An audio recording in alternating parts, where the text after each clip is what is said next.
Buenos días a todos los participantes que están con nosotros este día. Los saludo en esta mañana aquí en Temuco, un poquito nublada, un poquito con niebla. Gracias por la participación de ustedes. Le quiero pedir, por favor, ¿hay alguien aquí que está con el micrófono prendido? Sí, ok. Les pido que puedan apagarlo. Gracias por su presencia, gracias por dedicar su tiempo en este ciclo de conferencias de formación en ingeniería para la Facultad de Ingeniería de la Universidad Católica de Temuco. Para esta ocasión nosotros tenemos el tema la importancia de las competencias transversales en el sector de los recursos hídricos. Nosotros tenemos como invitado internacional al doctor Ignacio Rodríguez Roda Layret de la Universidad de Girona, España. Y también nosotros tenemos nuestro académico Claudio Alarcón, que va a hablar un poquito de la aplicación de la ingeniería hídrica en la industria 4.0. Pero les quiero comentar que estas actividades, estos ciclos de conferencia pertenecen a todo un grupo de conferencias que la Facultad de Ingeniería ha estado llevando a cabo este año en nuestras actividades de webinar. Nosotros estamos con el tema recursos hídricos bien en pauta. Sabemos que uno de los principales desafíos para mitigar el cambio climático.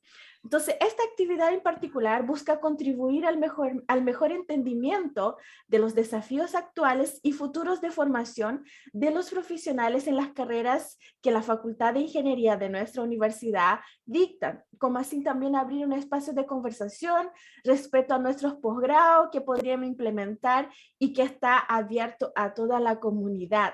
Nosotros en la Facultad de Ingeniería estamos muy comprometidos con todo lo que es la gestión para mitigar el cambio climático. Y esta oportunidad es una oportunidad de enseñanza, entendimiento, y nuestros invitados están siempre dispuestos no solamente a conversar en esa instancia, pero también están dispuestos a darnos sus emails, a conversar más adelante, propuestas de proyectos y contribución mutua entre las universidades.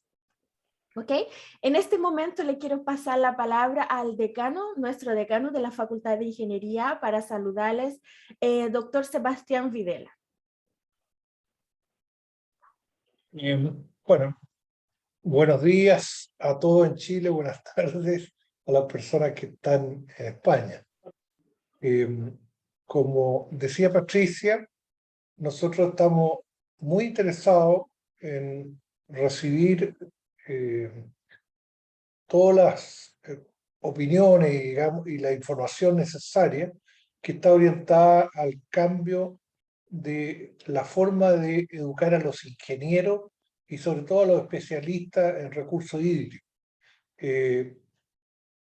Como es bien sabido, la formación de ingenieros prácticamente todo el mundo obedece a un paradigma que se inicia en 1955 con el informe Grinter en Estados Unidos, que básicamente señala que la formación atraviesa tres grandes bloques que corresponden a la ciencia de la ingeniería y las especialidades. Sin embargo, esto ha ido cada vez complicándose más, por decir así. Y hoy día hay muchas escuelas que están planteando cambios fundamentales porque estamos frente a varias situaciones que afectan al mundo. Quizás la más grave es el cambio climático, ya que efectivamente requiere profesionales formados con otras mentalidades, con otros objetivos, donde los objetivos de sostenibilidad que son fundamentales de traspasar a las nuevas generaciones. Es por eso que la Facultad de Ingeniería tiene alto interés en promover este tipo de conversaciones y recibir diferentes puntos de vista para poder reformular nuestras propias carreras y a su vez tratar de hacer una contribución a lo que es la educación de la ingeniería. Agradecemos al profesor Ignacio Rodríguez Roda por su buena voluntad de participar en esta actividad, y también al profesor Claudio Alarcón de nuestra universidad, que también va a hablar del mismo tema. Posiblemente más adelante plantearemos otro tipo de webinar, pero siempre estamos preocupados de esta situación. Con eso los dejo para que escuchen las presentaciones. Gracias. Gracias, decano, por sus palabras. Les queremos recordar que nuestras redes sociales de la Facultad de Ingeniería están dispuestas para que puedas acceder, para que puedan seguirnos y así estar enterado de todas las actividades que estamos haciendo. Les quiero recordar o les quiero comentar que esta transmisión lo está haciendo en vivo a través de Facebook Live. Por lo tanto, hay distintas formas de conectarse y también va a estar grabada. De hecho, ya está siendo grabada para que después pueda obtenerla, si quieren transmitir en sus clases, si quieren comentarla más adelante para que podamos establecer esa conexión. Entonces, les recuerdo que es el Facebook Live que está siendo transmitido, es de la Facultad de Ingeniería UC Temuco. Búsquenos en Facebook como Facultad de Ingeniería UC Temuco. ¿Ok? Aquí nuestro asesor Carlos Oñate está poniendo el link en nuestro chat. Bueno, les quiero ahora entonces dar la bienvenida a nuestro primer invitado, doctor Ignacio Rodríguez Roda. Es nacido en Barcelona, doctor ingeniero industrial, catedrático de Ingeniería Química e investigador senior del Grupo de Investigación LEQUIA de la Universidad de Girona. Y durante 11 años ha dirigido el área de tecnologías y evaluación del Instituto Catalán de Investigación de Agua, el ICRA. Actualmente es director del Instituto de Medio Ambiente de la Universidad de Girona y coordinador de máster en Ciencia y Tecnología de los Recursos Hídricos. Su investigación se enfoca en el control y operaciones de sistemas de tratamiento y reutilización de aguas residuales, sistemas integrados de membranas para la eliminación biológica de nutrientes y contaminantes emergentes y al desarrollo y aplicación de sistemas de ayuda a la decisión en el campo ambiental, especialmente en planificación y operación de infraestructuras del ciclo urbano del agua en el marco de las resiliencias de soluciones basadas en la naturaleza. Es autor de más de un centenar de publicaciones, ha estado como investigador principal en más de 50 proyectos y más de tanto nacionales en España como internacionales en colaboración con otros países. Tienen contratos de colaboraciones con empresas, diversos proyectos de cooperación en el desarrollo y en esos momentos está dirigiendo y coordinando proyectos Erasmus. Y nosotros aquí nos sentíamos muy felices y honrados por su presencia. Gracias, doctor Rodríguez Roda, porque estás compartiendo con nosotros su tiempo y su conocimiento. Le dejo el micrófono. Vale, pues buenas tardes. Perdona, había entendido que la primera presentación era la de Claudio, pero si es la mía, encantado, ningún problema. Mira, compartiré pantalla, si les parece bien. Full screen, share screen y busco aquí. Vale, cuento en que la pueden ver correctamente, ¿sí? ¿Me confirman? Patricia, ¿la pueden ver? Sí, sí, Karina me dice que sí. Vale, pues nada, como comentaba antes, muchas gracias por la invitación y perdón que mandé una biografía demasiado larga. Cuando la ibas leyendo he pensado, hoy no hacían falta tantos detalles. Pero bueno, un placer en este ciclo de conferencias. De hecho, soy el tercero de mi grupo de investigación que participa en este ciclo. El primer ponente fue Manuel Poch, que de hecho creo que lo hizo en directo porque tuvo la suerte de ir a Temuco y bueno, Joaquín Comas, que es mi compañero de despacho, también hizo un seminario hace un mes, creo, de soluciones basadas en la naturaleza. A ver, a mí me salto mi biografía porque ya la has comentado, tan solo si queréis seguir en Twitter o que esta charla tiene un poco que ver con la maestría en Ciencia y Tecnología de los Recursos Hídricos y que tiene un grupo en LinkedIn. Pero bueno, como les dejaré la presentación, para cualquiera que esté interesado ya se puede conectar con posterioridad.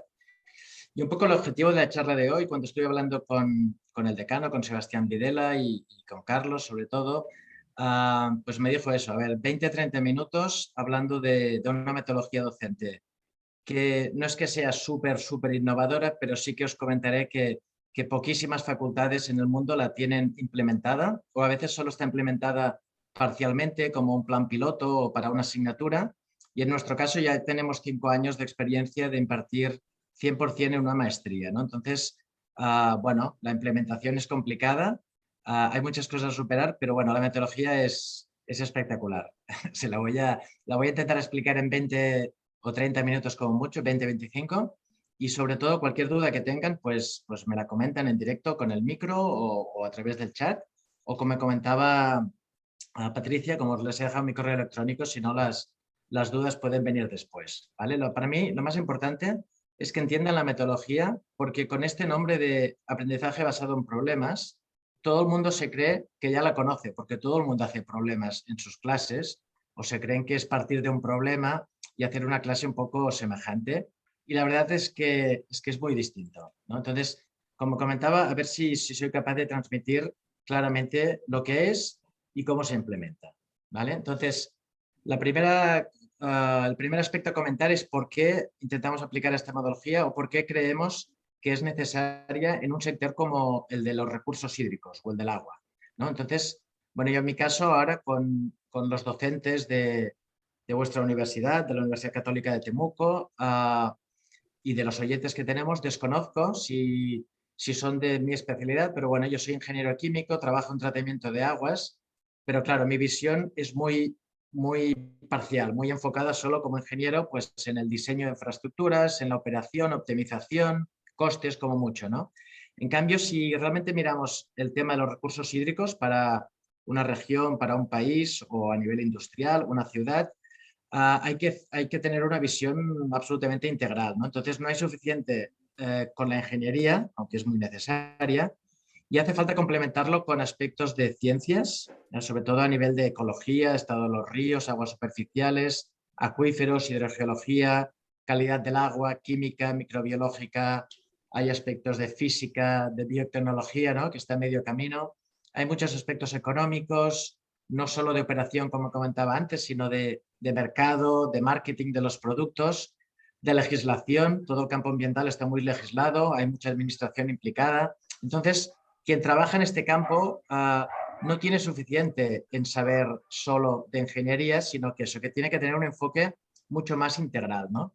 Y aparte de los conceptos, también hay muchos agentes o muchos stakeholders implicados.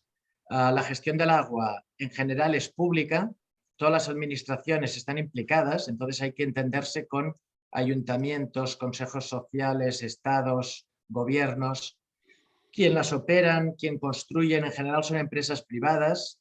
También hay mucha investigación y academia, hay organizaciones no gubernamentales y el último aspecto, que es muy relevante, es un campo en el que todos los ciudadanos están al tanto. Si se fijan, todo el mundo utiliza el agua, todo el mundo es consciente de lo que paga por el tratamiento del agua, se quejan si no hay recursos, si el agua no es de calidad, si sube el precio. Es decir, que el factor social también es muy importante y por eso que necesitamos eso, que el profesional que trabaja en este campo domine muchos aspectos y sea capaz de interaccionar con muchos agentes distintos.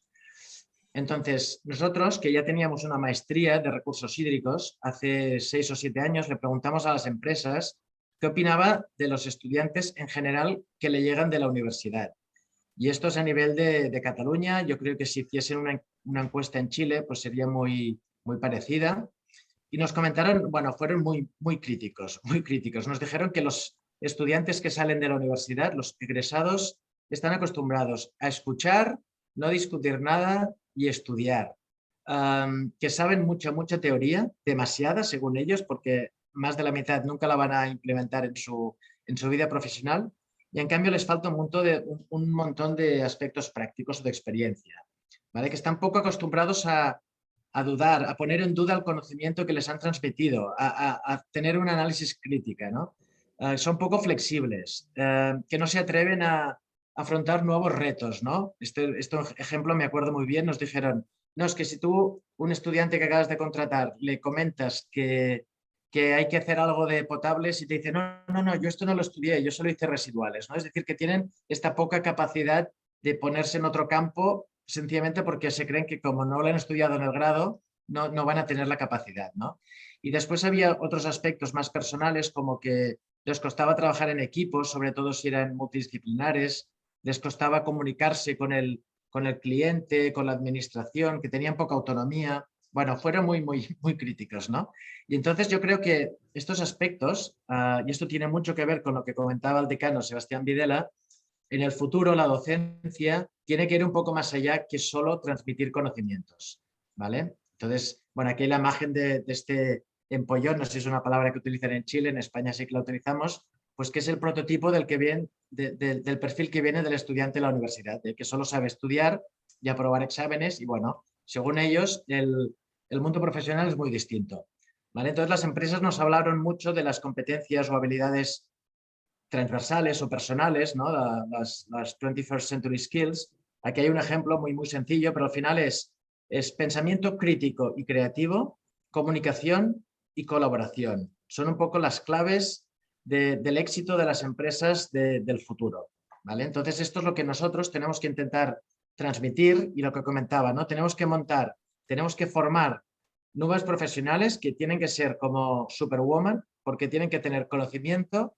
saber hablar con todo el mundo, saber comunicar, ser simpáticos, flexibles, etcétera, etcétera, ¿no? Y bueno, pues eso es un reto para nosotros y en eso estamos, ¿no? Entonces, para eso es para lo que proponemos aplicar metodologías innovadoras. Entonces, antes de empezar a explicar la metodología que quiero presentar hoy, una pequeña reflexión por eso, porque tengo la sensación que muchos de ustedes son docentes, ¿no? Entonces, yo les preguntaría, esto es una clase virtual y son preguntas retóricas, ¿eh? No espero respuesta para hacer una clase más ágil, pero un poco aspectos que deben tener en cuenta cuando me vayan escuchando es si tienen muchos alumnos en clase o no, porque no es lo mismo dar clases a 10 alumnos que a 100 alumnos, es muy distinto la manera que puedes conectar o comunicarte con ellos. Si en general son ustedes quien proporcionan el material docente a los estudiantes o son ellos los que tienen que buscar información. Si básicamente la clase es que el docente explica conceptos y los alumnos tan solo preguntan si tienen alguna duda. Si se han fijado en sus estudiantes y si realmente están conectados a la clase y activos durante toda la clase. No sé en su caso, pero a mí me pasa que al principio me escuchan un rato y quizás en este seminario es lo mismo, ¿eh? Pero al cabo de 10-15 minutos ya están todos mirando el WhatsApp y pensando qué harán después, ¿no? O hay alguna clase que me sale muy bien y que todo el mundo está muy contento y ha habido mucha participación, pero claro, yo doy asignaturas de 100 horas, ¿no? Entonces, claro, 100 días de clases y cada tarde tengo una clase de 1 hora, pues eso, ¿eh? Muchas tardes los alumnos cuando llegan ya están a su onda y ya no me escuchan demasiado. ¿Qué más? Después, en mi clase, no sé en Sudamérica, o en Centroamérica o en Sudamérica, la participación es bastante baja, ¿vale? O sea que no participan demasiado y eso hace que la clase sea difícil que haya la comunicación. Y mis alumnos, básicamente, su objetivo es aprobar la asignatura, aprobar o sacar buena nota, si quieren tener un buen expediente. Pero esa es la motivación. O sea, no es tanto el aprender, el discutir, el razonar, sino la típica pregunta de ¿esto saldrá en el examen o no? ¿Y qué material hay que estudiar exactamente, ¿no? Y bueno, esto es lo que nos hace pensar que el examen es muy importante para ellos, cuando el examen solo debería ser la manera de medir el conocimiento que han aprendido, ¿no? Pero no un objetivo o no un fin.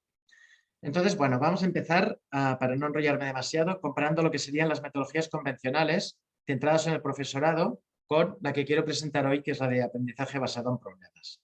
Básicamente hay como estas dos viñetas, ¿no? La idea es lo que comentaba antes. Hay un profesor que transmite el conocimiento y la experiencia que tiene y los estudiantes solo están escuchando y a veces preguntan.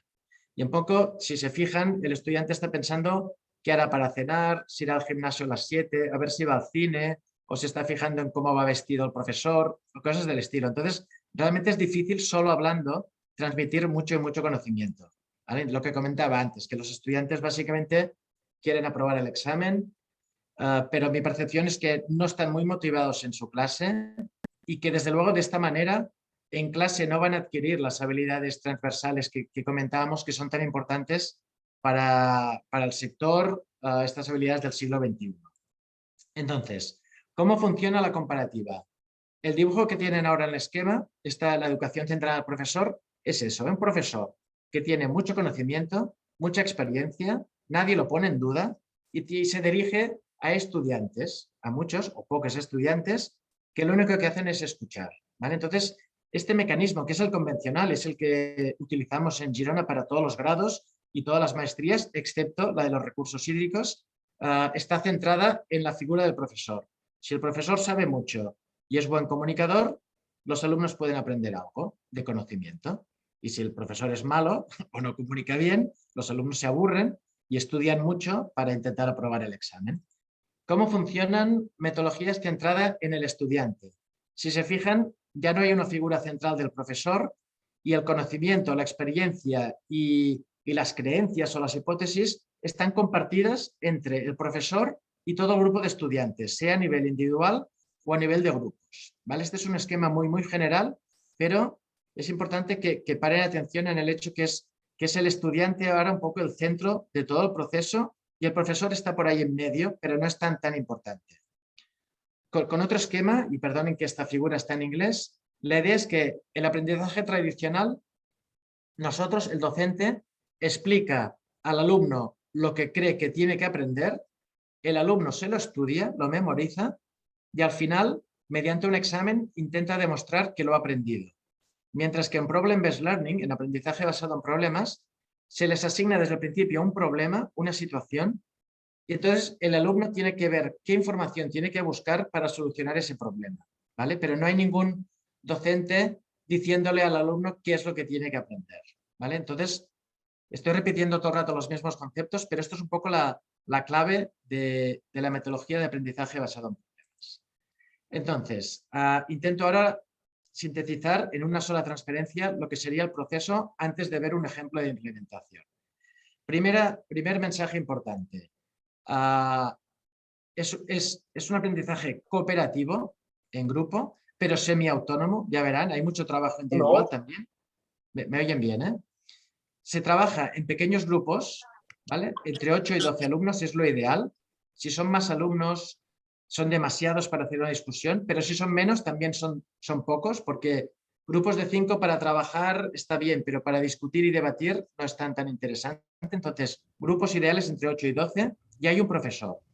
Entonces, lo que se les hace es, se les da una situación compleja, no tiene que ser un problema, ¿vale? A mí no me gusta nada la palabra de problemas, de aprendizaje basado en problemas, porque no siempre hay que solucionar un problema, sino hay que enfrentarles una situación real y los alumnos lo que harán es analizarla y discutirla, ¿vale? Esta es la primera idea de lo que sería ABPs. Entonces, esta metodología, como comentaba antes, pone al estudiante al frente del proceso, mientras que el profesor solo hace de guía o de tutor, ¿vale? El profesor está en la clase, les puede ayudar, puede coordinar, pero básicamente son los alumnos los que tienen que construir su propio conocimiento. Gran diferencia con la metodología convencional. Tercero, los estudiantes, ante este problema complejo y después de discutir entre ellos, son los que formulan, son los que deciden cuáles son los objetivos de aprendizaje, lo que vendría a ser el programa de una asignatura. No se les da el programa, sino que los alumnos, visto ese problema y después de discutir, deciden cuáles son los temas que deberían estudiar. Entonces, buscan la información individualmente, la analizan, la discuten en grupo y al final intentan solucionar el problema si es que había un problema, ¿vale? No hay ninguna clase expositiva. No es que el profesor explique algunas cosas y después les dé un problema complejo para solucionar. No. Desde el principio es el alumno el que tiene que decidir qué conceptos tiene que buscar, ¿vale? Y de este modo, el alumno, en vez de absorber conceptos, lo que hace es aprenderlos, porque él decide que es importante, él lo busca y él lo discute y lo analiza, ¿vale? Repito que cuando vean el ejemplo lo verán un poco más claro, ¿vale? Ahora todo parece así un poco abstracto. Y bueno, un poco la ventaja de estas metodologías participativas es que motivan al estudiante. El estudiante no está en clase solo escuchando, que a veces escucha, a veces no, sino que está participando todo el rato. Y el estudiante es el que se cuestiona las preguntas, las que revisa y analiza el conocimiento y mediante este proceso, aparte de aprender, es cuando desarrolla competencias personales o transversales que son muy importantes, como el pensamiento crítico, la colaboración con compañeros, la comunicación, el razonamiento, la síntesis, la empatía, el liderazgo, la autonomía, aquí no está apuntado, que también es muy importante, ¿vale? Esto, súper rápido, pensad que yo a veces doy esta clase de ABPs, de aprendizaje basado en problemas, en 2 horas, y aquí lo estoy intentando hacer en en 20 minutos. Pero estos yo creo que son los 4 puntos principales de la metodología. Entonces, ahora le he explicado y ahora lo que voy a hacer es ver cómo se puede implementar. Si tienen alguna duda, ya he comentado que lo pueden hacer a través del chat o hacen un unmute de vuestro micro, ¿vale? Si no, yo seguiré para no retrasar la sesión. Entonces, vamos a ver cómo se implementa. Primero, ya lo he dicho, y esto es un problema en muchos sitios, hay que trabajar en un grupo pequeño de alumnos. Claro, si ustedes dan clases y tienen 100 alumnos, es difícil implementar la metodología de aprendizaje basado en problemas, a no ser que puedan separar la clase en 10 grupos y tener 10 profesores distintos. Entonces, esto a veces no es problema, no es factible, ¿no? Nosotros en la maestría pudimos hacerlo y trabajamos en grupos de 13 alumnos como máximo. Después trabajamos, aquí no está apuntado, un solo tema por semana. No hay varias asignaturas. Cada semana es un solo tema y para ese tema hay 3 sesiones presenciales de trabajo más trabajo autónomo en casa de cada alumno. Vamos a ver esas 3 sesiones cómo están montadas. La primera sesión, el profesor lo único que hace el primer día, fíjense, el primer día de clase, lo que hace es ya les da el problema o la situación o el caso de estudio o lo que sea a los alumnos, ¿vale? Este caso, me gusta más decirle caso que problema, incluye palabras clave. Es algo corto, de media página, una página como mucho. Si tiene algo emocional, mejor. Si es una información real, mejor, porque el alumno pues, puede estar como más interesado, ¿vale? Y a partir de esa noticia, los alumnos la tienen que leer y en una sesión que dura entre 2 y 3 horas, todos los alumnos van interviniendo, van comentando lo que saben del problema, de la situación, lo que entienden, intentan identificar los conceptos claves y al final de la sesión los alumnos tienen que acordar una lista de cuáles son los objetivos de aprendizaje, lo que les comentaba de la temática. Es decir, que si el caso tiene que ver con aguas potables contaminadas, los alumnos van discutiendo de lo que entienden, lo que no, de recuerdos, de lo que saben. Hay alumnos que saben más que otros y al final deciden en una semana, en 3 sesiones, qué tendrán que estudiar. Tipos de tratamiento, legislación, calidad, diseño o no, economía o no, no sé, eso es lo que acuerden los alumnos, ¿vale? Es importante, el profesor está allá. Si se desvían mucho del tema, puede intervenir, pero lo ideal es que se lo hagan mucho entre los alumnos. Entonces, acabada esta primera sesión, que dura 2 o 3 horas, cada alumno se va a su casa o a la biblioteca o busca por internet la información que han decidido que tenían que buscar. La información para explicar los objetivos de aprendizaje. Y esto es la primera sesión del máster. De la metodología. Al cabo de 2 días, porque esto nosotros lo hacemos lunes, miércoles y viernes, es decir, que el miércoles, en el caso de Girona, los alumnos se encuentran otra vez, los mismos alumnos, con el mismo profesor, y comparten la información que han encontrado. Pero no solo la comparten, sino que la comentan, la discuten, la analizan, la comparan, ¿no? Punto por punto. A ver, ¿qué habéis encontrado de legislación de calidad de aguas? Cada uno dice lo que ha encontrado, si coincide, perfecto, si no, la comentan, cuál es mejor, peor, demasiado profunda, demasiado poco profunda. Y es una discusión entre ellos. Nadie hace la clase, ¿eh? No es que nadie haga una clase expositiva, sino que comentan punto por punto. Y si hay dudas, las intentan resolver entre ellos. ¿Y qué tiene que hacer el profesor que está en el aula? Pues lo único que tiene que hacer es intervenir para dinamizar la discusión en caso de que se desvíe o en caso de que se pare. Y intentar promover que los alumnos que intervienen menos que participen, ¿no? Entonces, a veces puede hacer preguntas directas al alumno, un alumno determinado, a ver, ¿tú qué has encontrado de este punto? ¿Vale? Pero la idea no es que los alumnos le hablen al profesor, sino que se hablen entre ellos y el profesor está en la mesa redonda interviniendo. Al finalizar esta sesión, que dura 2 o 3 horas, el tutor o el profesor muestra los objetivos reales o oficiales que tenía ese tema, los comparan y se ponen de acuerdo en ver qué temas se han tratado y se han tratado bien, con suficiente profundidad, si algunos hay que buscar más información y si faltaba algún tema importante. En plan, hombre, no habéis tenido en cuenta los contaminantes emergentes que son muy importantes, o no habéis tenido en cuenta escenarios de futuro con cambio climático, pues no sé, quizás son importantes para este tipo de problema que estamos intentando abordar, ¿vale? Entonces, esta es la segunda sesión, vuelven a ser 2 o 3 horas y de nuevo los alumnos se van a su casa y complementan la información que les faltaba para seguir discutiendo el caso. Entonces queda una tercera sesión en la que los mismos alumnos con el mismo profesor se vuelven a encontrar, vuelve a ser una sesión larga de 2 o 3 horas y vuelven a compartir la información y al final de la sesión intentan cerrar todas las preguntas que queden como abiertas y limitar un poco el alcance de los objetivos de aprendizaje que se habían planteado, ¿vale? De manera que al final los alumnos han generado un material que es el que les servirá para estudiar la asignatura, lo han compilado un poco entre todos, lo comparten en un Google Drive y es el que utilizarán para estudiar, ¿vale? Entonces el tercer día es como la síntesis de todo lo que han aprendido durante la semana. Entonces, al acabar esta tercera sesión, también es muy importante que el profesor les haga una evaluación cualitativa de cada persona, de cada individuo, de cada alumno, de cómo se ha comportado respecto a sus competencias transversales. Es cualitativa, no se puntúa todavía, pero verán que al final tiene un peso en la nota de la asignatura, ¿no? Entonces, es bueno que cada alumno, al llegar al final de la semana, el profesor le diga si ha participado o no, si ha traído información de calidad o no, si la ha sabido transmitir, si ha sabido escuchar a los compañeros, si llega a la hora, si es responsable, si está conectado, un poco las competencias que las empresas consideran importantes para fichar a esa persona o para incorporarla a su plantilla, ¿vale? Estas son las 3 sesiones del ABP que decimos nosotros, del Problem Based Learning.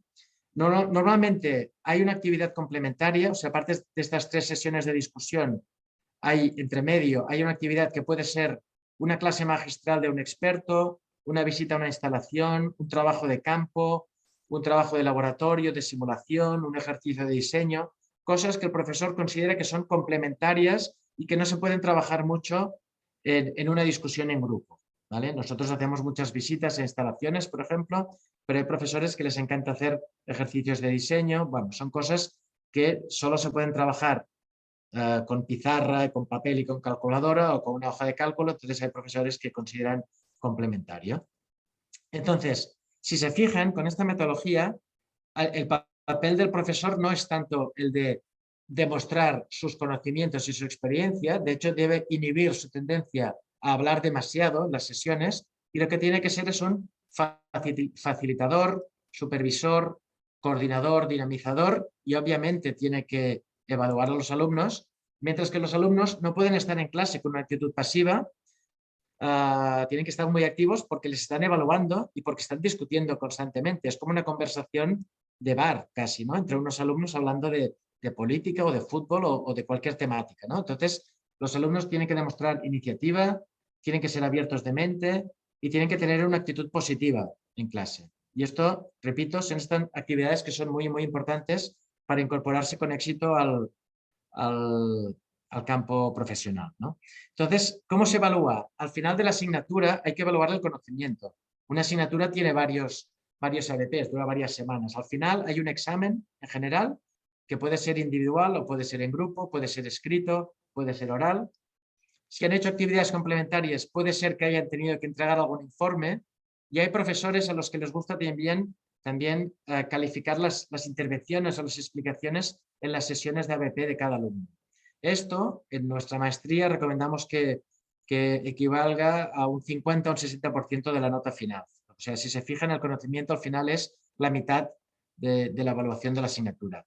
Mientras que la nota, se les da una nota de las competencias transversales a los alumnos, la mediana de todas las semanas, de responsabilidad, de comunicación y de acceso y discusión de las fuentes de conocimiento, que equivale al otro 50%. ¿Vale? Entonces, explicado muy, muy rápido, pero esta es la metodología y cómo la implementamos.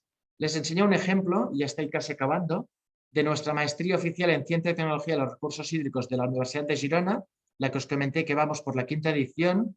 Hay algún alumno de esta maestría conectado al seminario, o sea que si digo alguna mentira pueden intervenir.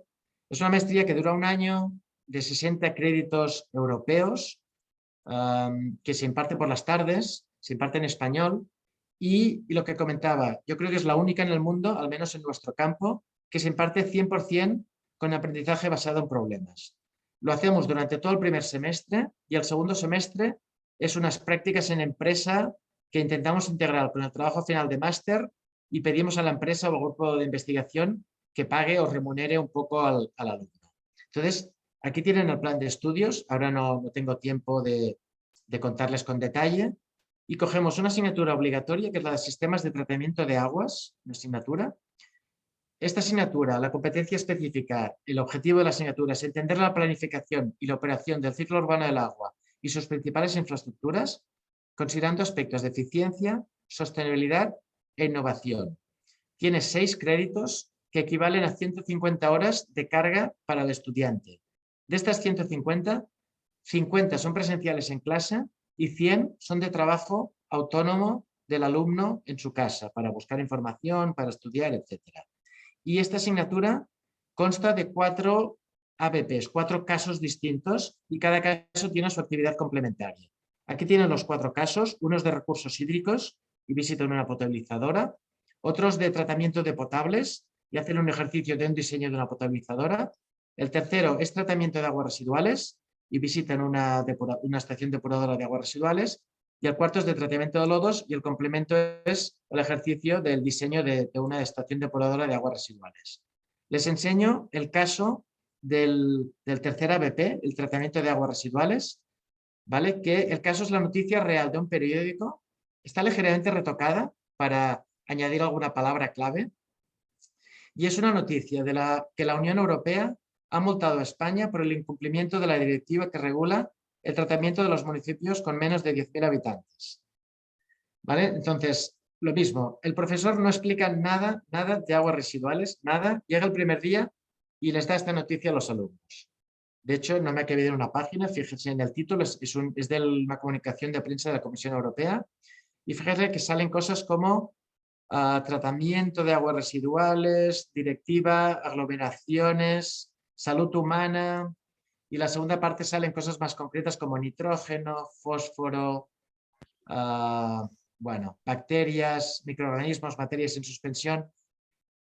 Esta es la única información que da el profesor a los alumnos, y con esta información los alumnos, los 8, 10, 12 alumnos, están 2 horas discutiendo los conceptos claves. Y cada alumno, si uno tiene un background en ingeniería ambiental, puede aportar más. Si tiene un background en ingeniería civil o en hidrogeología, quizás sabrá menos, o en biología, por ejemplo, pero puede aportar cosas. Entonces los alumnos discuten. ¿Y cuál es el objetivo? Que al final de la primera sesión los alumnos hagan una lista similar a esta. La hacen los alumnos, ¿eh? Esta es la oficial de la asignatura. Entonces los alumnos seguramente apuntarán, después de leer la noticia y de discutir, mira, nos interesa saber de dónde vienen las aguas residuales, qué composición, cuáles son los contaminantes, si hay alguna legislación, cuáles son los tratamientos para depurar las aguas. Quizás especifican cosas importantes de eliminación biológica para materia orgánica y sobre todo para nutrientes, y quizás llegan a considerar importante lo que sería configuraciones y diseño. Quizás no, ¿eh? Cada grupo decide ciertas cosas.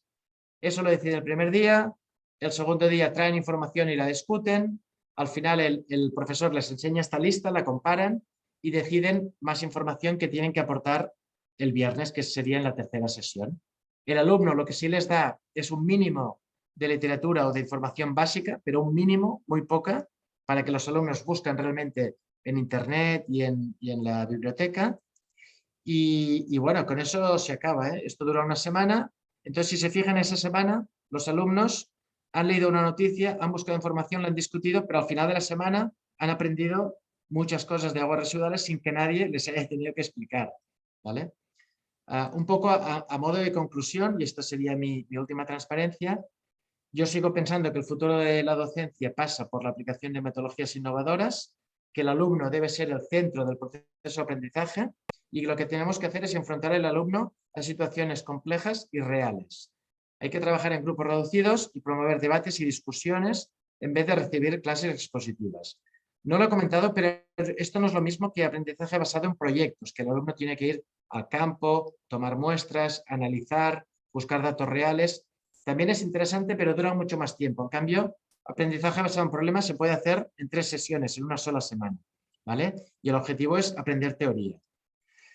Entonces, el conocimiento, como os decía, es muy importante, pero también lo son las habilidades y actitudes personales. Y estas habilidades solo se aprenden con debates, con discusión, buscando información. y bueno, con todas las características de lo que serían los ABCs. Esto es importante para muchos sectores, pero sobre todo para el de los recursos hídricos, que les comentaba al principio, que requieren una nueva generación de jóvenes profesionales que sean brillantes, que estén motivados y que puedan liderar la revolución digital y ecológica a nivel global y local, sobre todo ante escenarios como el cambio climático. Y bueno, de las muchas metodologías que hay, la de aprendizaje basado en problemas promueve el autoaprendizaje, la comunicación en grupo, es motivador y al final permite desarrollar competencias personales. Les dejo en la presentación literatura básica de aprendizaje basado en problemas y con esto acabaré. Muchas gracias por su atención y como les comentaba Patricia al inicio, aquí tienen mi dirección de correo electrónico y para cualquier duda pues me la pueden mandar o si hay tiempo ahora podemos chatear y comentarlo un poco. Muchas gracias y no sé si paro de compartir la presentación quizás. Vale. Muchísimas gracias, profesor Rodríguez. Gracias por esa muy reflexiva y muy interesante diapositiva, presentación. Nosotros tenemos aquí una duda del decano para que puedas conversar un poquito, ya que todavía estamos con el hilo de tu presentación. Nos pregunta lo siguiente: ¿qué sucede si en la definición de objetivos el profesor se da cuenta que hay un sesgo cognitivo en la percepción de los alumnos sobre el tema? Vale, sí. Cuando necesita la nivelación. No hay tanto.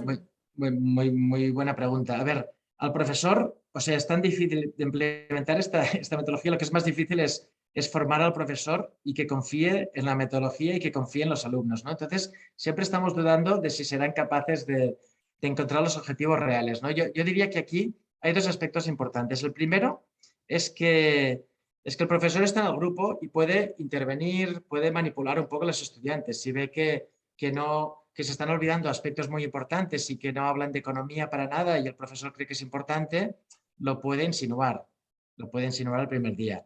Pero la metodología lo que propone es que el primer día el profesor no intervenga y no diga nada y que deje que se equivoquen los alumnos. Porque en la segunda sesión, al final, sí que se le muestran los objetivos reales y los alumnos comparan. Entonces los alumnos lo pueden ver y pueden ver, ¡ay, no hemos hecho nada de diseño! ¡Hala, no hemos pensado en legislación! No hemos pensado en economía. Entonces el chasco es mayor y entonces es como más importante para ellos que si el primer día disimuladamente les has insinuado tú que pongan aspectos de economía, ¿no? Entonces hay las dos posibilidades y cada profesor lo puede hacer como quiera, ¿vale? Pero repito, el hecho de que les enseñes los reales y los compares, ellos ya ven si hay un sesgo y si han olvidado de algo importante.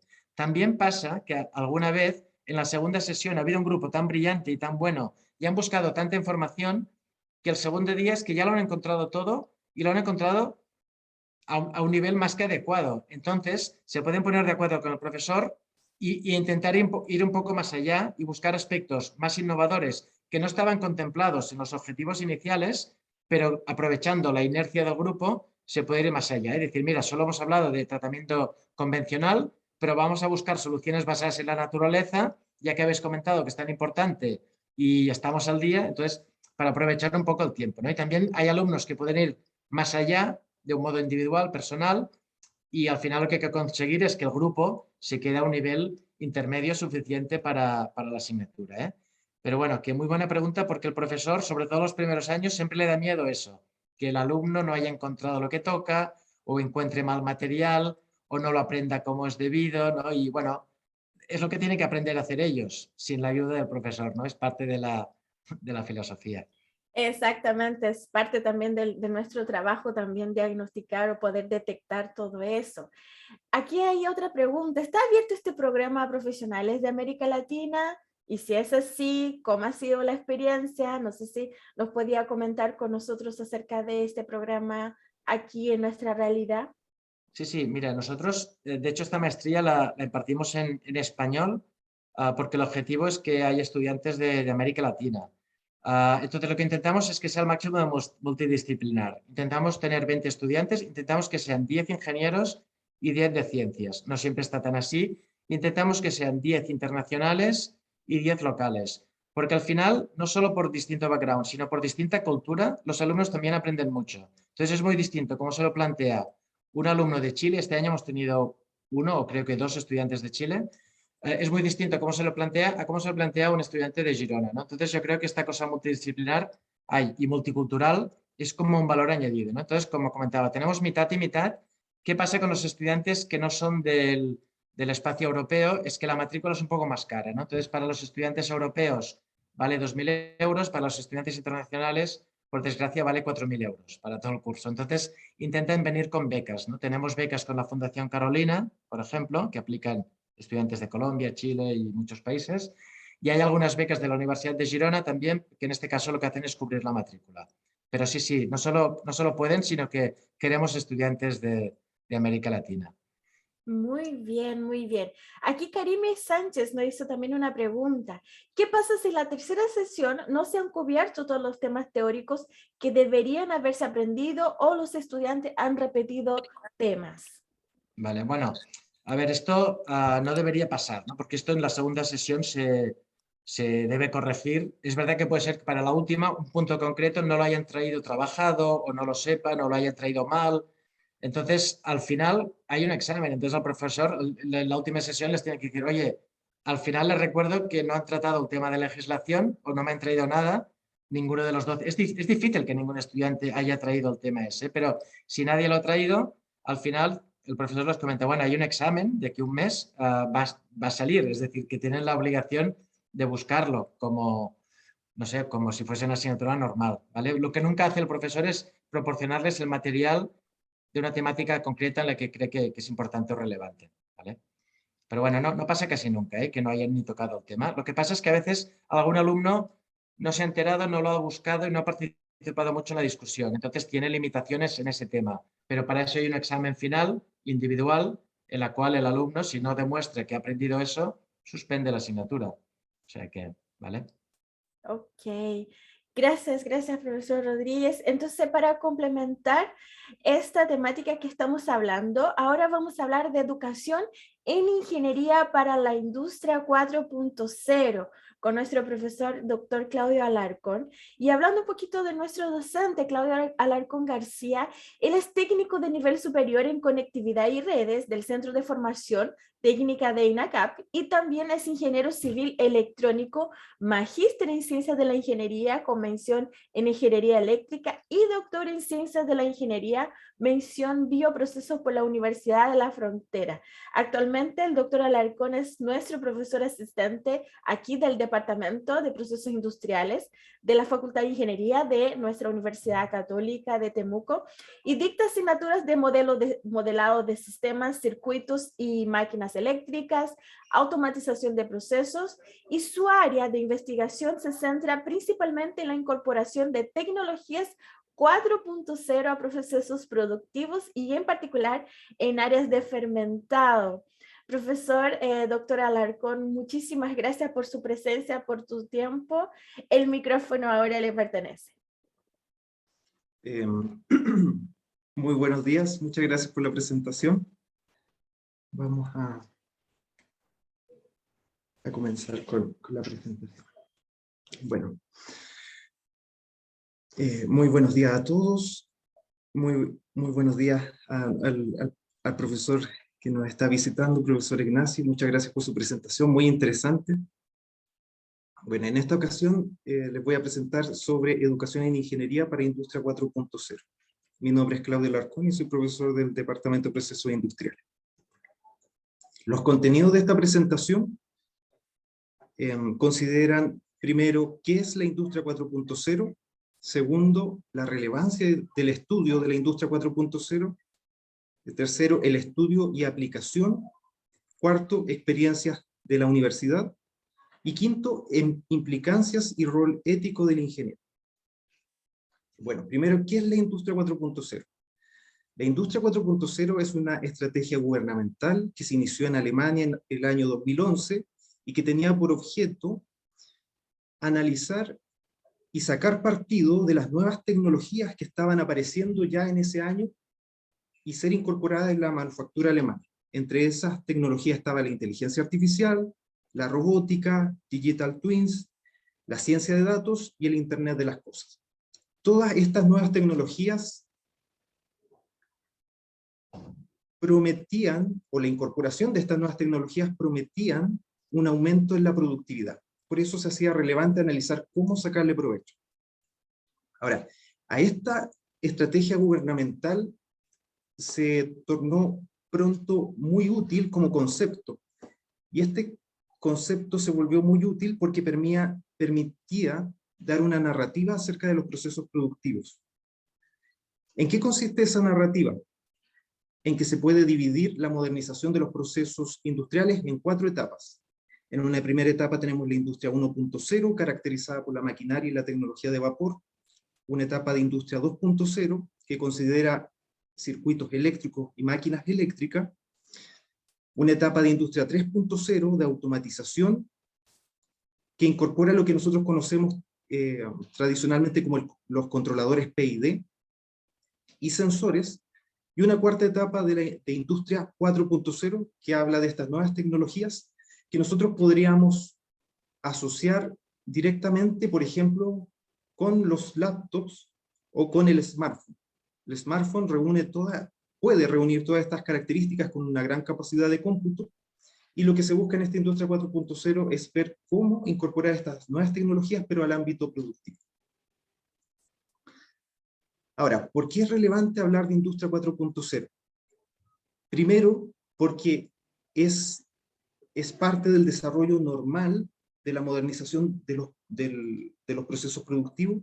Prácticamente podríamos considerar que es un paso inevitable si es que las empresas están en búsqueda de aumentar la productividad.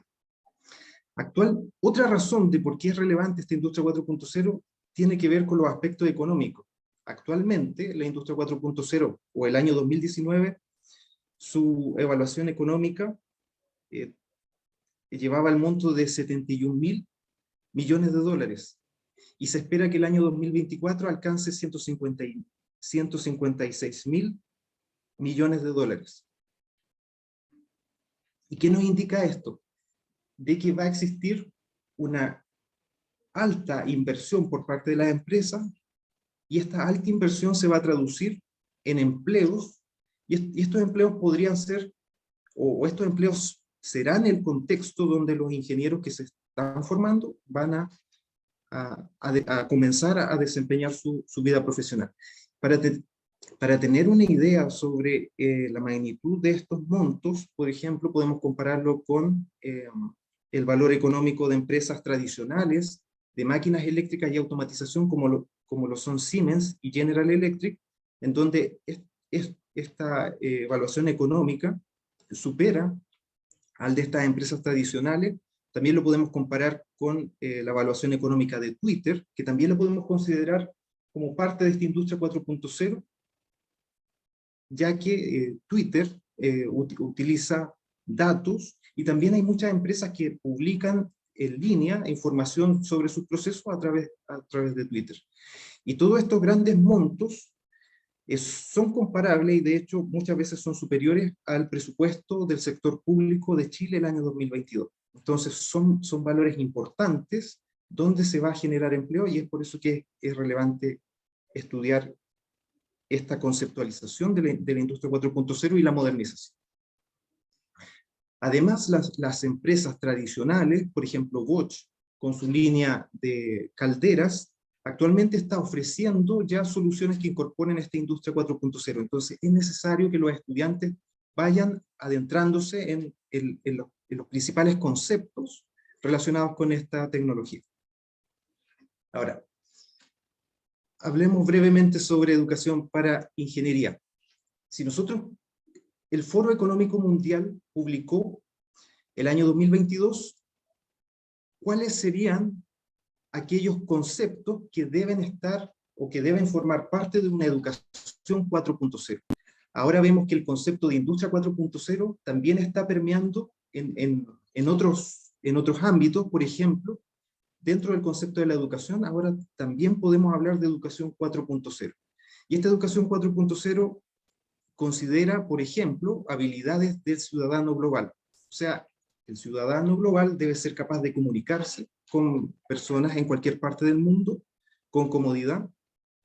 Además, cobra mucha relevancia la innovación y la creatividad. ¿Por qué? Porque son esos aspectos que son muy difíciles de automatizar. Además, se requiere que los profesionales cuenten con habilidades digitales y tecnológicas y habilidades de comunicación. Ahora, con respecto a la educación, se coloca énfasis en un aprendizaje a un ritmo personalizado. Y eso plantea un desafío con respecto a los programas de estudio tradicionales. Además, se enfatiza el aprendizaje accesible e inclusivo, el aprendizaje basado en problemas y colaborativo, y finalmente el aprendizaje centrado en el estudiante con el objetivo de que este aprendizaje se realice durante toda la vida. Vale, con eso me... Ahora, con respecto a esta educación 4.0, estos conceptos son nuevos y lo vemos, por ejemplo, en esta figura del año 2021, es un ámbito de investigación. Entonces, esta educación 4.0 también se está conceptualizando en este mismo momento. Y, por ejemplo, lo que se considera en la actualidad es, por ejemplo, competencias tanto transversales como disciplinares, método de aprendizaje basado en desafíos, problemas, aprender haciendo, y con las modalidades cara a cara, aprendizaje activo, sincrónico, asincrónico y aprendizaje híbrido.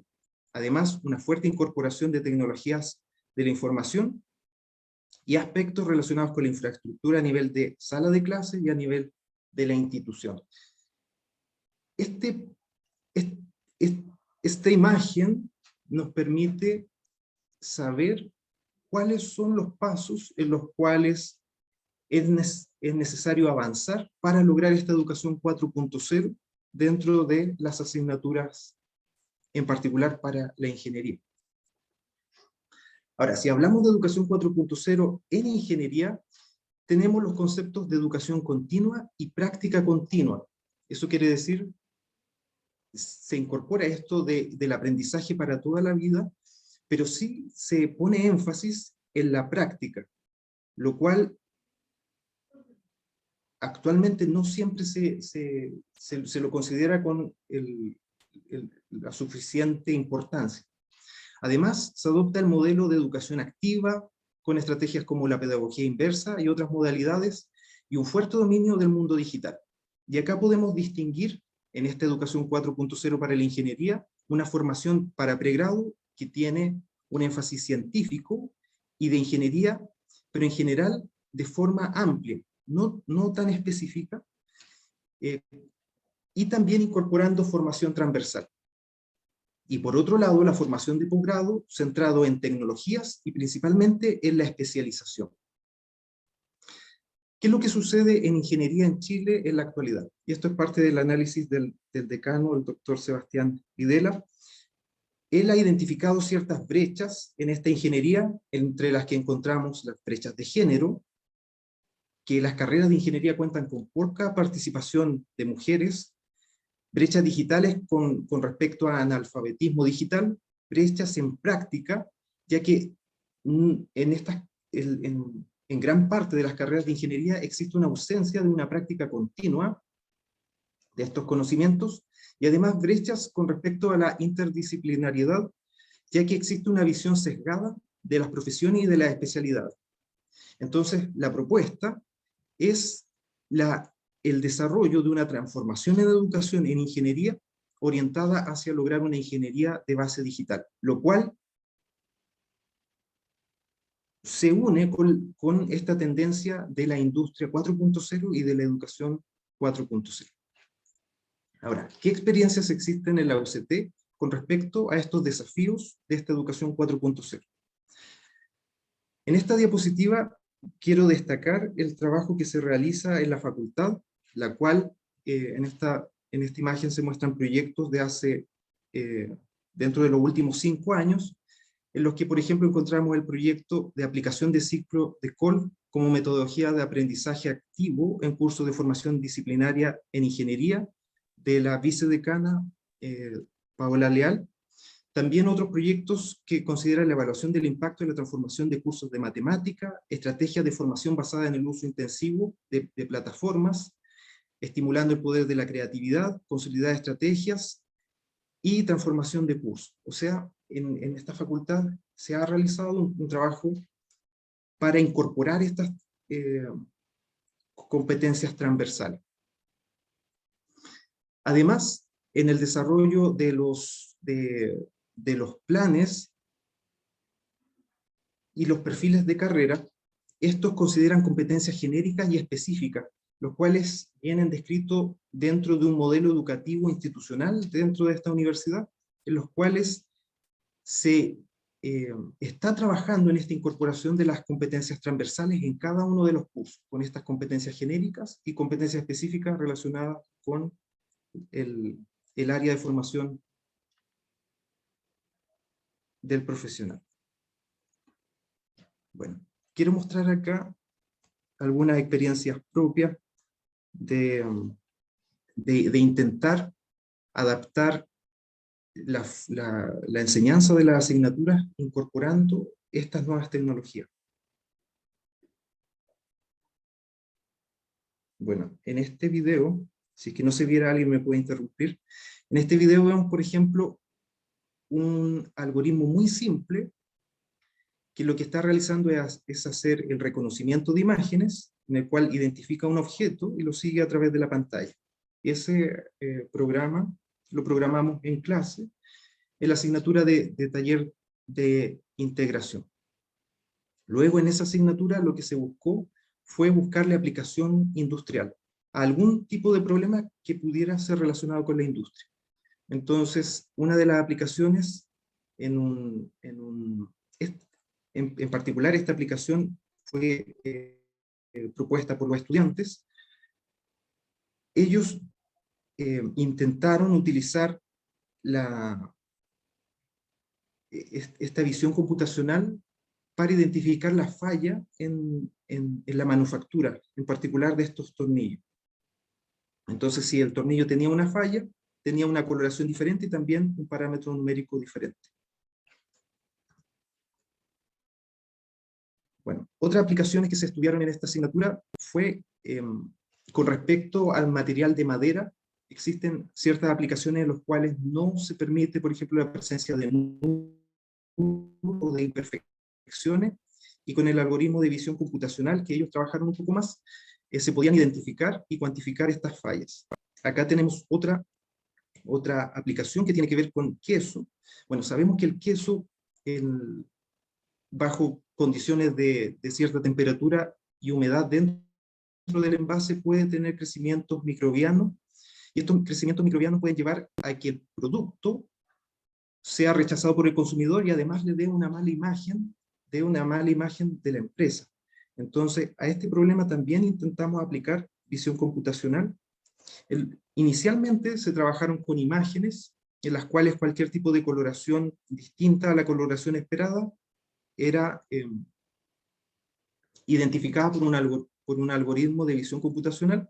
Obviamente esto pasa instantáneamente, pero acá se muestra lento para facilitar la comprensión. Y en esta asignatura en particular estudiamos qué sucedía con un queso real que tuviera esta falla. Acá tenemos el análisis sobre procesos de fermentación, en los cuales se trabaja con visión computacional para estimar las características de la biomasa. Esta característica de biomasa es ajustada por un algoritmo evolutivo, el cual trata de relacionar los datos visuales con las características de biomasa y acá de sustrato.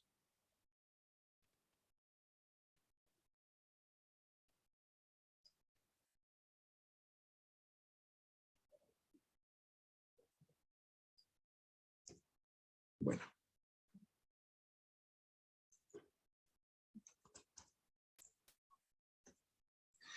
Bueno, acá continúa la investigación del tema del queso, porque el semestre pasado el avance fue llegar a identificar esto, pero en el queso sin considerar el envase.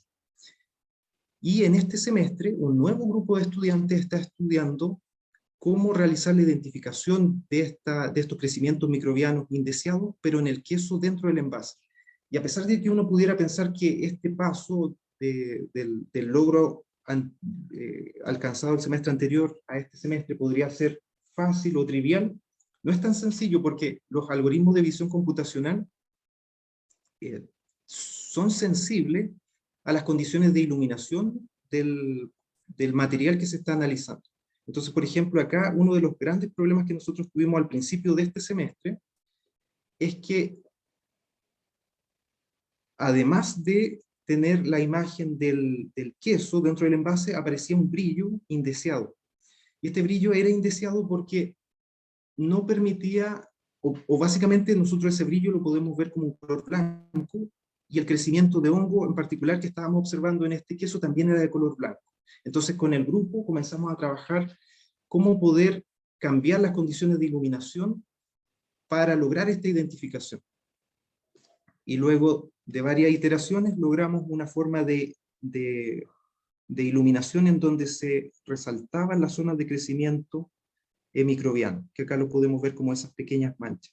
Y luego, cuando pasan un par de días, ya se nota mucho más, y finalmente se termina notando mucho más. Pero a simple vista no es trivial, y eso fue muy interesante de analizar completamente, trabajando en grupo con los estudiantes, de cómo llevar y de resolver ese problema. Ahora, estos proyectos que se realizan en las asignaturas también van asociados con el desarrollo de un manuscrito científico, en el cual se considera primero un anteproyecto, en el cual existe una metodología y una propuesta que debe ser defendida frente a los compañeros, y finalmente se comienza a desarrollar una planificación, y finalmente esto termina en la asignatura con el desarrollo de un manuscrito que tiene una metodología, resultados, discusión y conclusión. Obviamente, esto, ya que se ve a nivel de pregrado, tiene un nivel de exigencia menor que lo que nosotros podríamos esperar para un trabajo de titulación, pero aún así se van practicando ciertas herramientas relacionadas con el curso y también con el área en las cuales podría tener desarrollo profesional los estudiantes. Este es otro proyecto en el cual se realiza monitoreo de variables eléctricas a la sala de servidores del hospital de acá de la ciudad de Temuco a través de prototipos de Arduino. Este problema es real del hospital. El hospital tiene una sala de servidores, la cual, a pesar de que es considerada como una infraestructura crítica, no posee actualmente el monitoreo de variables que pueden afectar a estos equipos de servidor. Entonces, este es un proyecto de la carrera de Ingeniería Civil Industrial, de los académicos de la carrera de Ingeniería Civil Industrial, y en este proyecto se están incorporando los estudiantes también para desarrollar estas partes puntuales del proyecto. En este proyecto ellos están trabajando con Arduino, en el cual se incorpora este sensor de presión, de temperatura y de humedad, además un sensor de corriente, que a través de un adaptador se conectan a este Arduino. Y como resultado esperado de este proyecto, se quiere alcanzar de que este Arduino sea capaz de comunicar a una base de datos en línea la información sobre el estado de esta sala de servidores, y esto que pueda ser accedido a través de un computador en línea. Entonces, en todos estos proyectos están trabajando fuertemente los estudiantes dentro de la asignatura. Acá tenemos otras imágenes sobre las presentaciones de estos trabajos de la asignatura, donde tenemos algunos grupos que son más numerosos que otros, e incorporan, por ejemplo, visión computacional aplicado a la clasificación de tomates, la clasificación de quesos. Y por ejemplo, acá destaco otro trabajo en el cual se está trabajando sobre un sistema automatizado de ahumado, y tiene relevancia porque en la región uno de las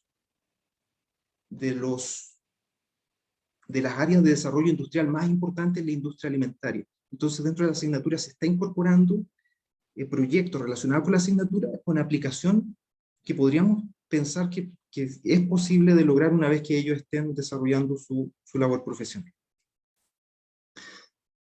Bueno, ¿qué es lo que actualmente es incorporado dentro de la asignatura, pero todavía no está siendo incorporado dentro de los proyectos y que me gustaría incorporar en asignaturas que ya comiencen, que se inicien en el siguiente semestre.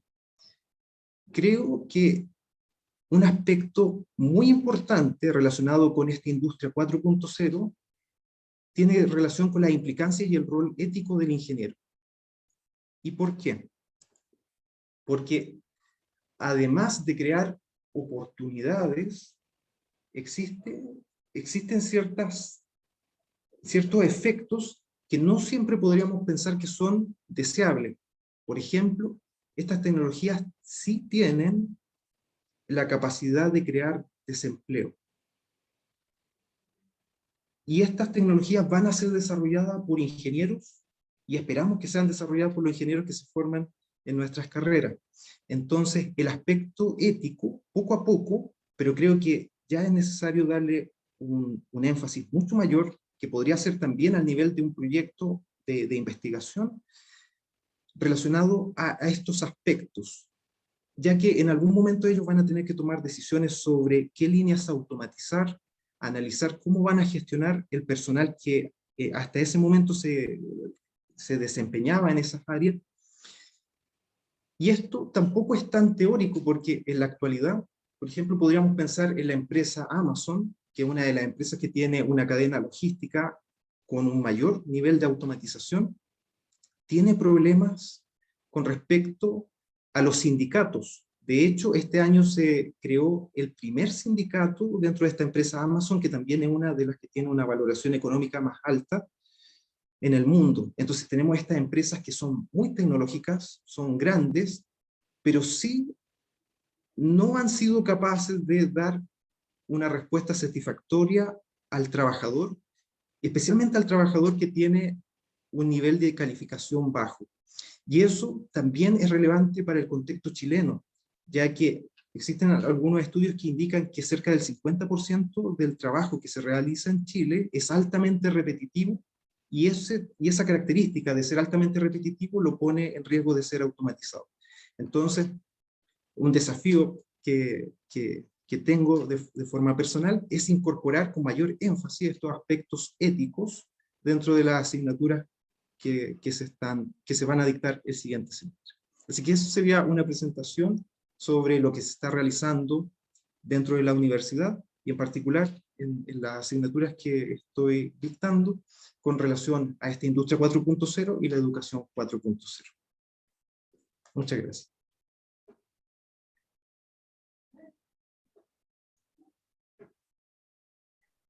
Ok, muchas gracias, profesora Alarcón. Gracias por esa presentación. Muy interesante todo el esquema de imagen en el software que estaba utilizando. Para nosotros aquí hemos tenido algunos comentarios de los alumnos, nos han felicitado, han dicho que es una clase que los trae mucho a la realidad, como son todavía, están en los primeros años de su carrera. Que traiga a ellos este nivel de tecnología y esa proyección que ellos pueden tener como profesionales, los inspira. Y eso es muy interesante y eso es muy gratificante también para nosotros como departamento. Y gracias por compartir con nosotros de este detalle tan grande, profesora Alarcón.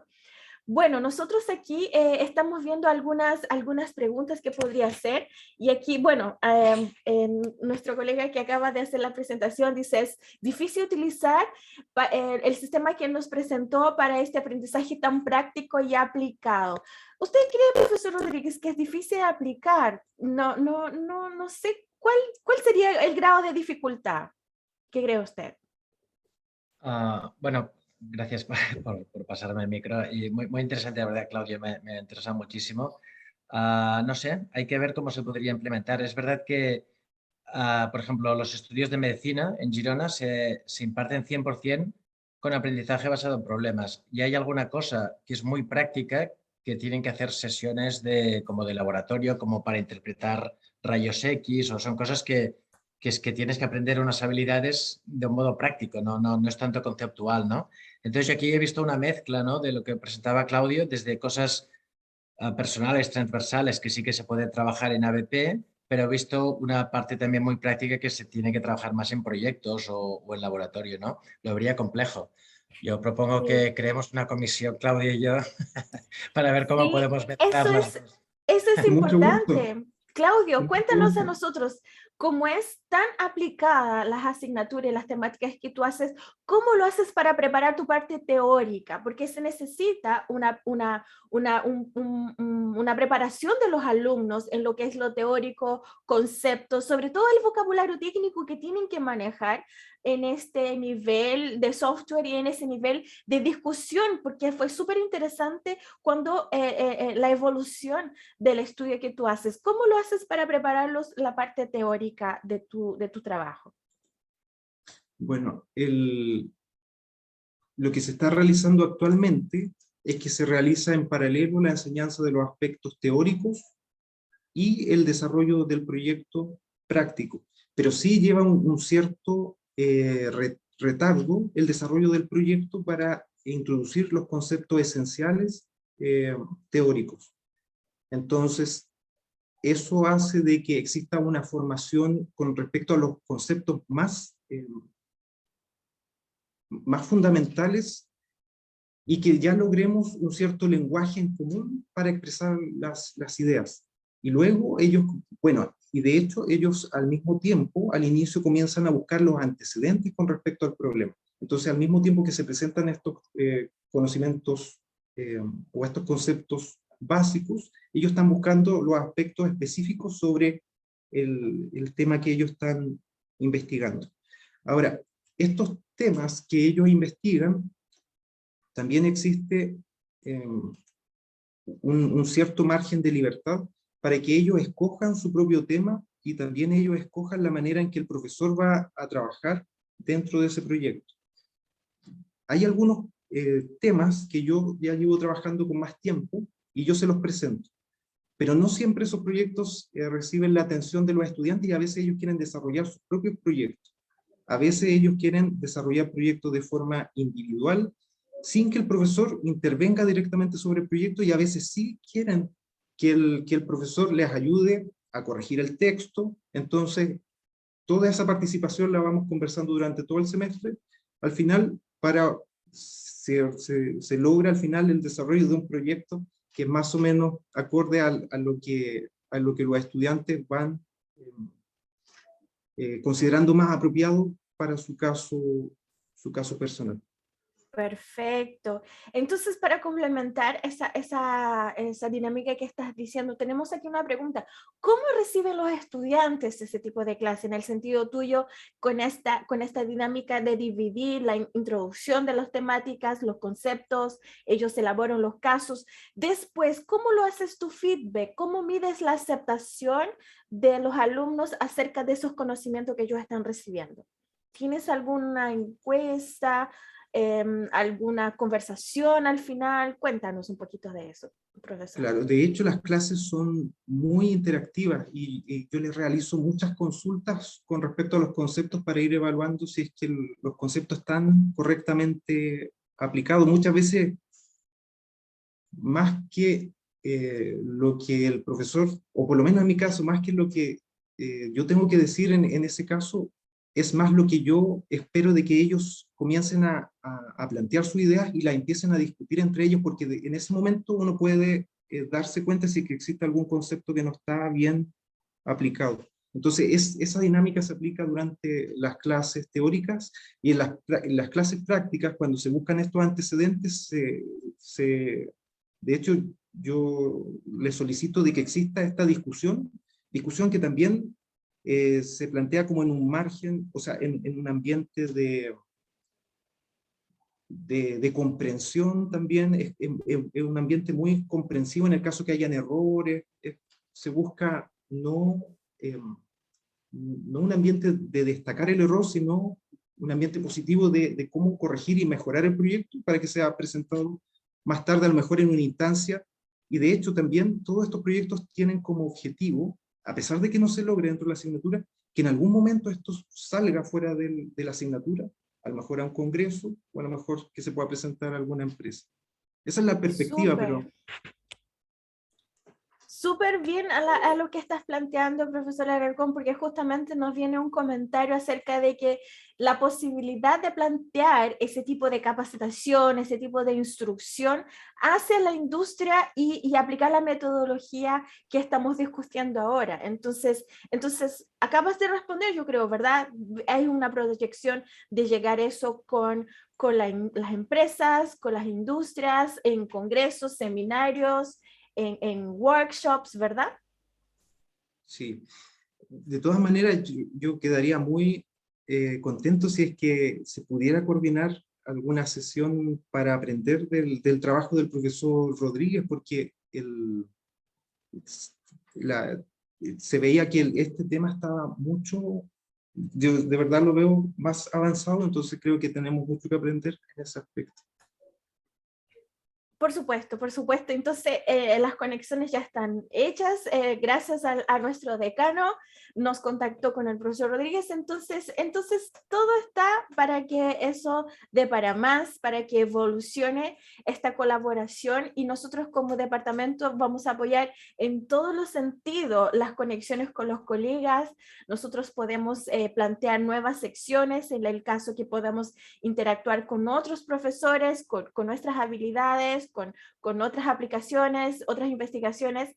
Yo creo que eso da para más. Sin embargo, lamentamos muchísimo, el tiempo se nos está yendo.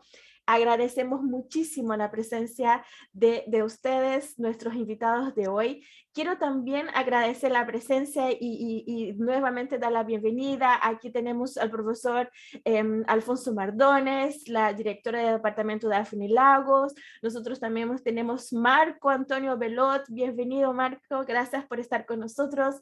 La vicedecana, Estefanía Silva, Héctor Pesante. Nosotros aquí tenemos un grupo de profesionales y docentes que están muy interesados y le agradecemos muchísimo su presencia.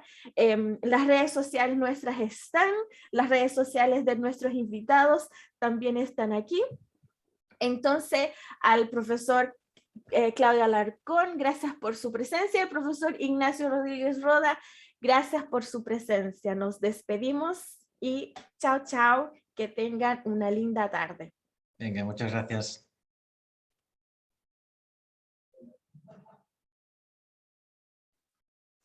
Muchas gracias.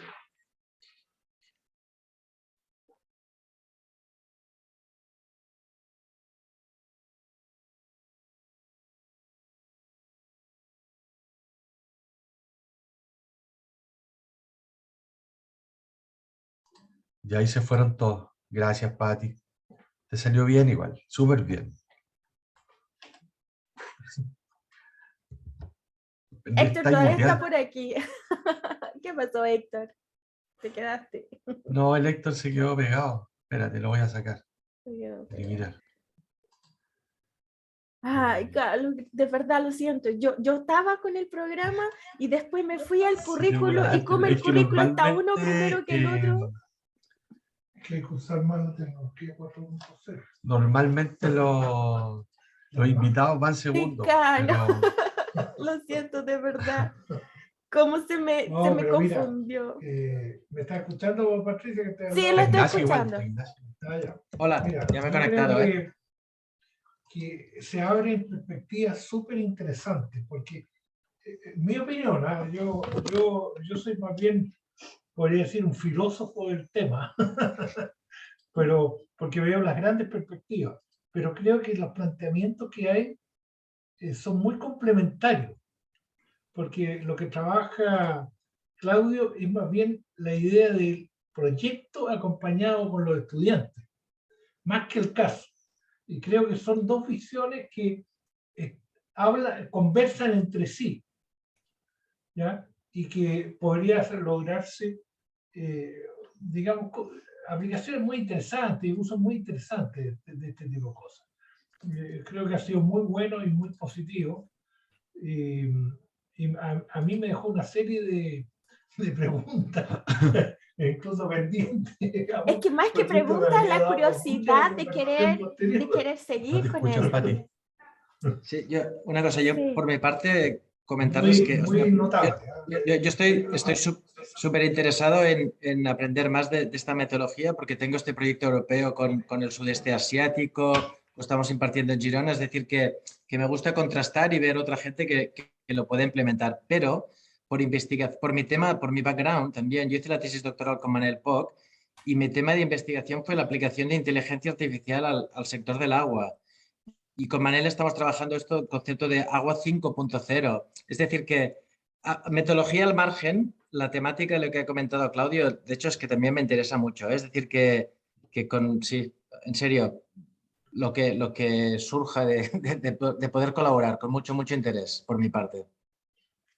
Podemos plantear a lo mejor una nueva conversación entre nosotros, una vez que hayamos digerido un poco todos estos temas, digamos, y que tengamos ya algo concreto, porque yo entiendo, Ignacio, que a usted le va a interesar la aplicación de lo que habla Claudio, pero en el tema hídrico. Sí, claro. A nosotros también nos interesa. Entonces, lo conversamos acá internamente en la facultad con Claudio y con otros profesores, y luego quizás podemos plantear una conversación entre nosotros, digamos, ¿no? En un webinar solamente para poder vernos las caras y poder conversar. Claro. Sí, podríamos explorar la posibilidad de una aproximación como la de Claudio, pero aplicado al sector de los recursos hídricos o al ciclo urbano del agua, combinando metodologías o no. Sí, es algo que nos interesa explorar, ya comento yo, y también hablo en boca de Manel Poch, estoy seguro que también, ¿eh? O sea que, vale, genial. Perfecto. Quedemos en eso y nosotros vamos a pensar de todas maneras si usted ya tienen definido o bien ven que hay algún tema en el cual se puede aplicar la tecnología de imágenes al agua, sería cosa que nos comunicáramos, digamos, para ir conversando internamente qué es lo que se puede hacer. Sí, vale. Yo creo que tal vez Carlos nos podría en un email, Carlos, mandar así como que nuestros datos, el email de Claudio Alarcón, tal vez alguna de sus redes sociales si tenga, mi email, el email del decano, así como toda la información junta en un solo email y así las conexiones siguen. Por ahí un Google Meet, una reunión más privada entre los investigadores de interés. Sí. Y así lo podemos hacer, ¿verdad, Ignacio? ¿Te parece así? Vale, sí. No, me parece perfecto. Sí, que no sé. O sea, tenemos que digerir, como comenta Sebastián, pero si dejamos mucho tiempo, tenemos tantas historias que después no nos reenganchamos, ¿no? Entonces, no, yo estoy pensando básicamente esta semana que viene. Lo vamos a hacer rápido, pero siempre hay que pensarlo bien, digamos. Pero efectivamente le veo un potencial enorme a esta conversación. Aquí está Claudio y me vino a ver en la oficina y yo creo que sí, está muy interesante. Lo siento, pero no tengo sonido aquí. Hay que reconocer que Claudio iba más elegante que yo en la conversación, perdón. Que está hablando estamos en verano. Muy arregladito para la presentación. Sí, bueno. entonces eso, Ignacio, tienes toda la razón. No dejemos pasar, no dejemos de cantar. Para la próxima semana podemos ya marcar una nueva reunión y así y avanzando en proyectos en concreto, ¿ok? Decano, yo les voy a decir que en un segundo voy a subir para pedir su firma. Sí, y puede subir Claudio también para que... Subimos los dos. ¿Ah? Sí, no, pero... pero que vamos a subir a la oficina para que conversemos de inmediato. Sí. Gracias, Ignacio. Siempre nos quedamos unos minutitos después del webinar para hacer algunos análisis posteriores de la jornada. Nos desordenamos un poquito con el programa, pero creo que no se notó mucho. Solamente nosotros lo notamos, pero... Ningún problema. Yo me lo siento, sorpresa, muchísimas gracias. ¿Qué pasó? Ok. Entonces, una vez que descargue de la nube el contenido, lo publico y se los envío a todos para que también lo puedas compartir con tus colegas, estudiantes. Sí, muchas gracias. No sé si habéis visto, había algún estudiante de la maestría mío también. Yo les he avisado esta mañana, pero bueno, se han conectado 3 o 4. Si alguno que está interesado para venir el año que viene, o sea, ya me ha ido bien también para hacer un poco de difusión. O sea que... Excelente. Dale. Muchas gracias. Ok, chao.